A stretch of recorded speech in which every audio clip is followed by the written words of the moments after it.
मैं जानता हूं तुम पूछना चाहती हो। तुम्हारी आना तुम्हें रोक रही है। अपनी बीवी के मिजाज को जानकर मैंने इसका हल निकाला है। शूज खरीदे हैं। उनके रंग से तुम हमारे बेबी के जेंडर का अंदाजा लगा सकती हो।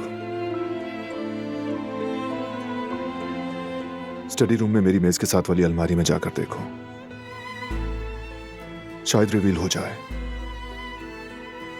नहीं, कोई जरूरत नहीं, मुझे कोई तजस्सुस नहीं है। डोंट वरी, सरप्राइज खत्म नहीं होगा।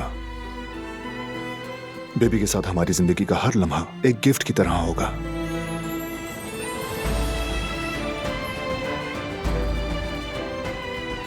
इफ्तार तक मैं थोड़ा आराम करना चाहती हूँ।